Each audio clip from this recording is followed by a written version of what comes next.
Okay, here are 5 ways for you to amplify your meta ads, make them significantly better while using AI. Okay. Number one is connecting your MCP, so Claude, directly to your meta ads. This is going to help in so many different ways. Now, I can make a video on this, but there's so many YouTube videos around this and how to connect them. They're super easy. At first, I was very skeptical to actually connect my Claude or any AI tool to Meta because I was afraid that it would make me ban my account. I mean, we saw that a lot happening in the month of March and April.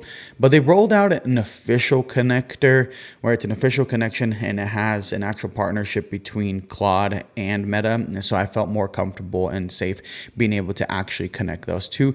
So that was a big unlock for me. Why was it a big unlock? Because I'm actually working on a dashboard right now that what it does, it pulls all that metadata and actually tells us where the audience has shifted to and anywhere the spend has shifted to, and pulls in a deep diagnosis for me and allows for me to understand the changes in the impact that I made inside of the ad account, which is significantly beneficial for me specifically. Especially since I wake up in the morning and now I've got 7 a.m. reports that automatically update my dashboard that then automatically tell me where ad spend has shifted, what creatives actually got spent. So let me give a very specific example. Let's say that you're running a CBO, 5 ad sets in there. Each of these ad sets contain anywhere from 5 to 10 ads. And you're worried, okay, look, yesterday performance wasn't as great. So you wake up in the morning, you get a 7 o'clock in the morning report, and this report shows up on your dashboard. Hey, we noticed that spend shifted from ad set 1 to ad set 3 and then to ad number 5 here, and it hadn't gotten a lot of spend before, but for some reason it decided to, Facebook started to spend on it. Like, now keep this one under review, and you go, okay, maybe that's why my ads yesterday didn't do as well, is because it started to spend on ads that weren't performing as well. That could be a use case for it. Another use case for that would be it shifted spend, but it didn't shift spend just to, let's just say it stayed in ad set 1, right? Ad 1, again, just to make this example very simple. But it went from Facebook feed, which is normally where you get the highest click to purchase ratio. It went and shifted to Instagram stories. And so a lot of your spend went to Instagram stories, which isn't as strong of a placement for you, and you know it. So that's what the biggest benefit is being able to have those granular details fed to you on a daily basis and then looking at it a weekly trend. That is incredibly beneficial. 2, being able to then see the change logs of the things that you've actually done. And this is incredibly important because when you make changes or when you add in new ads or when you say make changes to the offer or to the landing page, you should be able to track this. Now, before in the past, it was all manual and everything was separated, but a lot of media buyers are now also creative strategists that are also working on conversion rate optimization. I'm one of those. So I do all 3 of those things. And one of the greatest things that I've been able to build out with AI is actually being able to see the change logs in each one of these steps. So if I come in and I add, let's say I'm running ads for a supplement company for a parasite cleanse, and I'm going to talk to a younger demographic that is worried about their gut lining. And what I am doing here is I normally targeted women 45 plus that dealt with a very specific issue because of parasite, right? Now what I'm doing is I'm actually tapping into a different persona and a different avatar, and I'm going to go a little bit lower, like 35, maybe 30, ages 30 plus. And I'm going to change my angle and my messaging on my ads as well as my landing page. We can see this as a change log. So let's just say that you changed that on July 5th, which was a Sunday. July 6th is when it actually officially went live, meaning that the ads officially went live. And then coming up here on July 13th, I'll actually be able to see, okay, how did that impact the overall account? Because now I have a 7-day trend. Now, of course, you can see that inside the ad account, but you're going to get daily reports and then you're going to get weekly reports, and you're going to be able to see those change logs and the impact, whether or not it increased overall conversions and purchases, or if it didn't really do anything and maybe needs a little bit more time, needs a little bit more data, and or if it actually degraded the overall performance. Now, we could talk about how we're going to set that up, that structure to set it up, and how we're going to test it. That's for a later video, but that's another great use case. The third great use case, a lot of people talk about AI slop. Now, AI slop is something that I hear all over the place and everybody's talking about it.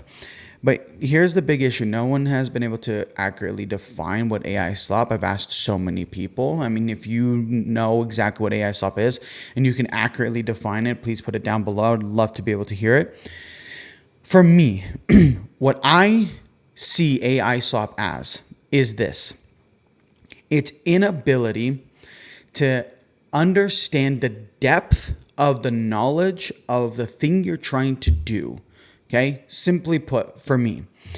And it's because AI has a very generic memory. And this generic memory that it has, it pulls in from all these websites, articles, information, and things that it's already had in the past. But a lot of that's generic. So what it spits out are these vague, I guess, clever sounding responses that make you feel good, right? And it hits the dopamine receptors. You're going, oh my gosh, that's dopamine. This is amazing. This is the best thing ever. But then you realize that it actually lacks substance completely. So what do we do? In order to reduce AI slop, you must first increase the depth, okay? So AI has a generic memory that it pulls the information from, broadly speaking. What we need to do is deepen the memory of the thing that we want. So let's say that we're going to use the parasite cleanse. We're going to go take the market research, deepen the memory using the market research, and then what we will do is actually deepen the mechanism, deepen the argument, and then it starts to become deeper. But in addition to that, you need to deepen the copywriting, because the market research, the argument, the mechanism is only the beginning of the actual depth of its memory that it's going to pull from. Because from the market research, you're going to get the voice of the customer. You're also going to get objections. You're going to get arguments.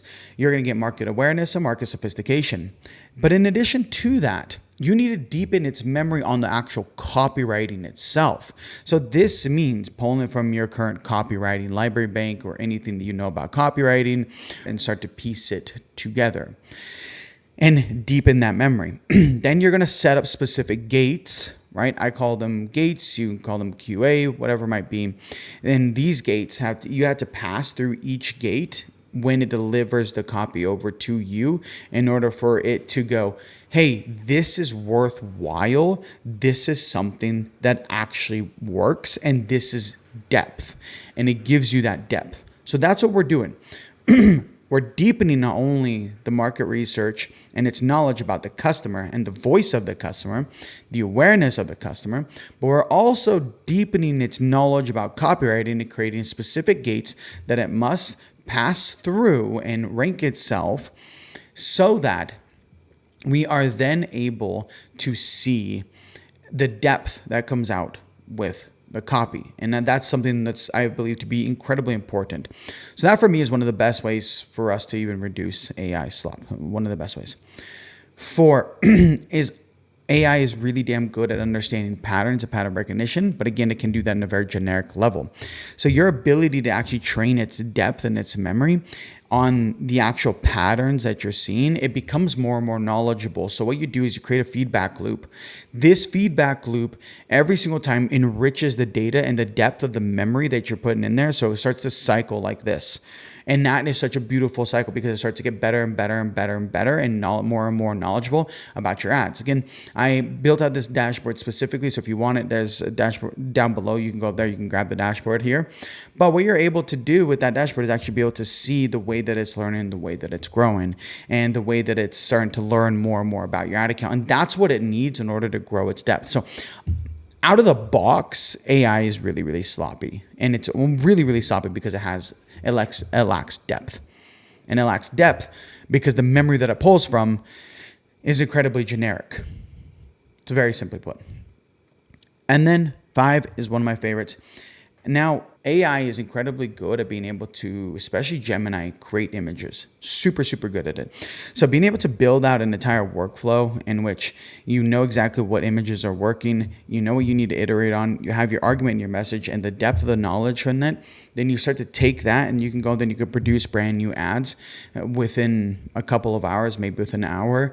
That is incredibly powerful and allows us to move quite quickly and very powerfully. And I love it so much. I find it to be incredibly useful. And there's multiple different ways that you can do this, right? You can have native storytelling ads that become this native look on the actual Facebook feed. You can also do storytelling statics. You can also have before and afters. You can have multiple different formats here and then multiple different concepts that you actually use and you can create those statics from. So I find all these things to be incredibly useful. So these are the ways that I actually use AI inside of my own business, my own agency, Bring Home the Bacon Media, for meta ads and create a strategy, and even looking at the CRO as well, right? We can go deeper into each one of these subjects. But it's a more holistic view on the ways that I use AI to not only make me better, but also to give my clients better results. So if you like this and if you enjoyed it, let me know. Let me know what you enjoyed. Let me know what also you would like for me to continue to discuss because I've done quite a bit of this. And so I'd love to hear your guys' thoughts.